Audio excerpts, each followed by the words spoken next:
Voortrekker Monument, historically, the architecture of that, and you must check it, is taken from a temple of idol worship that worships sun god Sun, that is standing in Egypt.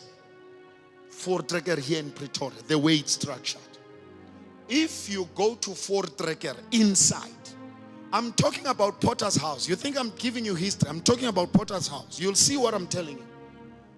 If you go inside Voortrekker, inside, at the center of Voortrekker, there is a marble stone, a big marble stone at the center. And at the center of the roof, there is an opening. That opening, the architect studied the movement of the sun. The movement of the sun, December 16. The movement, the sun, December 16, 12 o'clock sharp. The sun is shooting straight on top of that stone. Straight, 12 o'clock. Under that stone, they buried one, the vow. They printed the vow, put it under there. They buried two, the stem, not the national anthem. The stem. You know what the stem is? Huh? What's about the stem? If the stem, explain the stem. They buried the stem. Listen to this. Listen to this. I'm done. Listen to this. I'm done. You'll go home quickly. You'll see I'm talking about you. They buried the stem. Every South African, black, white, Indian color, is allowed to go to Voortrekker Monument anytime, any day. You can visit there. Except 16 December, you can't go there. Only Boers are in Voortrekker 16 December. No black person. Hello. Hey. Pastor Solly Mahlangu. Pastor Solly Mahlangu. Yo. Has just opened a can of worms, Buffett. Yo. It's not something that we didn't know about, but he was brave enough. I will share the link. I'll share the link of what happened. But he was brave enough to talk about it in church, because one thing I've noticed about church, Pastor Solly Mahlangu, yo. You know what? We shy away as church people from politics, history, because history has that sensitive vibe of bringing anger to people, and it also questions us, where are we standing and what are we doing currently. So Pastor Solly Mahlangu has just poked the bears in some of the people, in some Africans. Let me just say that. I cannot say South Africans. Let me just say in some Africans, he just poured the bear in us, man.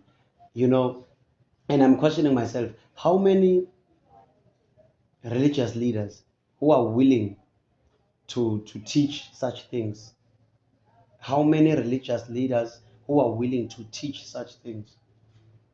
Because we really shy away. I think we talk about it once in a year, if once after 2 years. We barely talk about the history, that how it came about, how we ended where we are. I'm not saying we should go to that, but what are we teaching to the next people? Because we have a chance of opening the children's eyes, because the history is now filtered a little bit, and it's now no one is focusing on it that much in schools, in tertiaries.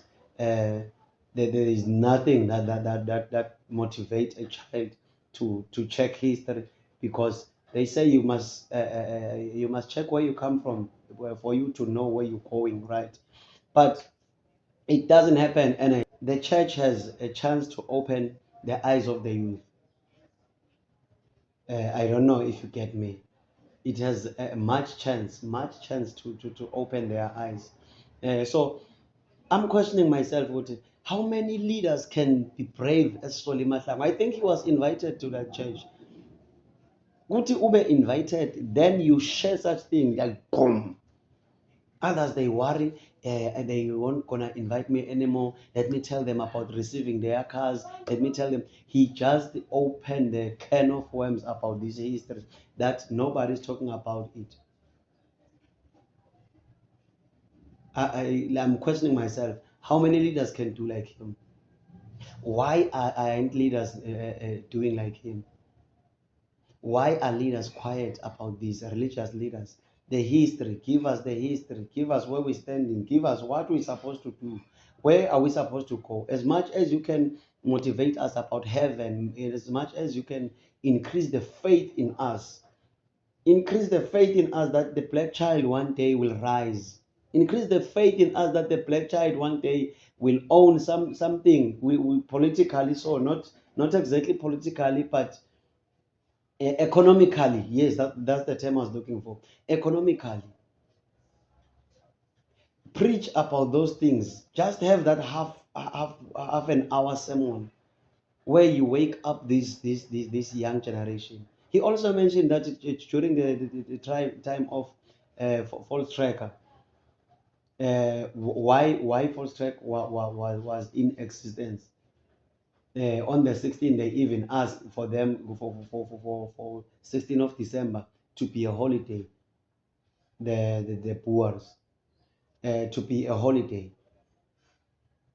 And as he mentioned the part that on the 16th, the black child is drinking, is dancing to amapiano, they get opportunities to do their own things that doesn't pertain even history. They are not even aware of what's going on. Yo, Pastor Solly Mahlangu just opened something there, a can of worms, like I'm saying. How many church leaders do we have who can stand and open us up and tell us where are we going, where are we coming from? Matching it with the Bible. There are so many questions that I'm battling with, that I'm trying to filter in my mind, not to release them, just to cover up, just to stay within the circle of my title. History being taught to the people, history being merged with the Bible. Who are we? Where are we coming from? Where are we going? Where are we currently? Why are we where we are? If those questions can be asked, I'll be the happiest person. And even the future of our children, I'll have much confidence that, yeah, we are leaving it to the right people who will do something about it, as we are paving the way for them to do something about it. We are not rising to fight. We are not rising, but let us be aware so that we will know our choices.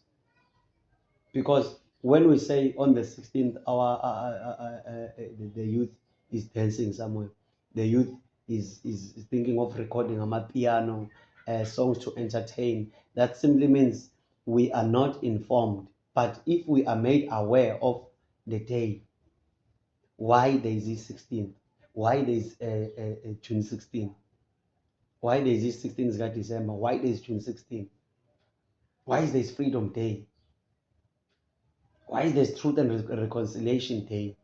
All those things, if we can be aware of it, because church is whereby we are more attentively. If you can check correctly, church is where we are more attentively. We listen attentively. So I'm just questioning myself. Where are our religious leaders? Why can't they just provoke the mind or the conscience of a black child with such preachings, such sermons?